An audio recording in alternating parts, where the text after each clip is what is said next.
কদিন ধরে সোশ্যাল মিডিয়ায় একটা ছবি দেখে বেশ দুঃখ লাগছে। অনেক পুরুষই ৫২ বছর বয়সী শিল্পা শেঠির সাথে সাধারণ ৫২ বছর বয়সী নারীর ছবি দিয়ে ট্রল করছেন। গ্ল্যামারের জন্য শিল্পা শেঠি সুন্দর, স্নিগ্ধ, আকর্ষণীয়। ৫২ বছরের আমজনতা নারী তাদের চোখে কদাকার, অসুন্দর, আনস্মার্ট। অনেকে কমেন্ট বক্সে নিজের স্ত্রীকেও ভুলভাল লিখছেন। আমার কথা হলো, ভাই আপনারা কোন দিক দিয়ে বিজনেস ম্যাগনেট রাজ কুন্দ্রা? শিল্পা শেঠি ফিট, সুন্দর, নো ডাউট। এর পাশাপাশি এটাও সত্য তিনি তার রূপচর্চায় লাখ লাখ টাকা মাসে ব্যয় করেন, বিলাসবহুল জীবনযাপন করেন। রান্নাঘরে তাকে ঢুকতে হয় না, বরের ফরমাস খাটতে হয় না। কয়েকজন সাহায্যকারী আছে, নিজের প্রতি ফোকাস করাই তার কাজ। তার নিজস্ব ট্রেইনার রয়েছে তাকে ফিট রাখার জন্য, তার নিজস্ব পুষ্টিবিদ রয়েছে তার পুষ্টির প্রতিদিন চেক করার জন্য। আপনারা যেসব পুরুষ গ্ল্যামারাস জীবনসঙ্গী চান তারা এসব খরচ দিতে পারবেন তো? রান্নাঘরে রান্না ছাড়া আপনার স্ত্রীর চলতে পারবেন তো?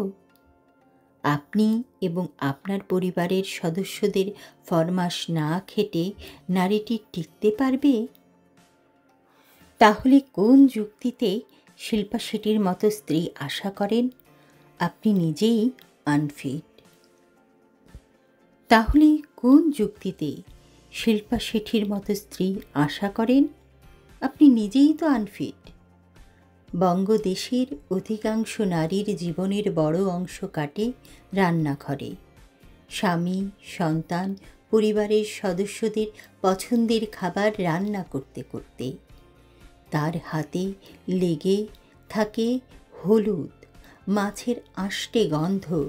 বাসন মাজতে গিয়ে হাতের চামড়ায় ভাঁজ পড়ে। চাকরি করলেও সেই একই কাহিনী। সারাদিন কাজ শেষে এসে ঘর গোছানো, রান্না করো, পরিবারকে তুষ্ট করো।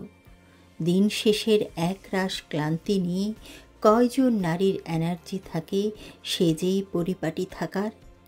এমন কত নারী দেখি চুলটা ঠিকমতো আঁচড়ানোর, মুখটা ধোয়ার, শখের নেইল পলিশ লাগানোর সময়ই পায় না দিনের পর দিন।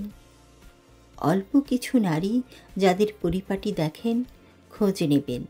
তাদের পার্টনার যত্নশীল, ঘরে কাজের চাপ কম, তাদের সাহায্যকারী আছে।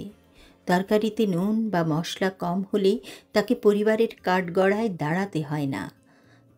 তার জন্য কিছুটা অবসর বরাদ্দ আছে।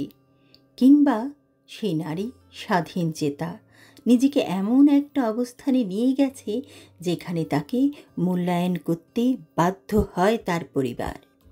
এছাড়া বাকি সব সাধারণ নারীকেই পাবেন চোখের নিচে কালি আর এক রাশ ক্লান্তি নিয়ে আপনাদের পরিবারের মনোরঞ্জন করছে।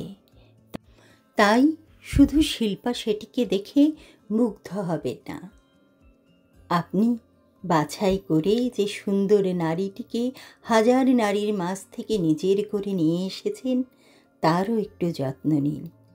সে কিন্তু অসুন্দর ছিল না, আপনার পরিবারের চাপেই তার এই অবস্থা। আজ থেকে একটু যত্ন নিন, দেখবেন সেও হয়তো কিছুটা সুন্দর হয়ে উঠতে পারবে। লেখাটি সংগৃহীত, কণ্ঠে ফজিলাতুন্নেসা শাওন।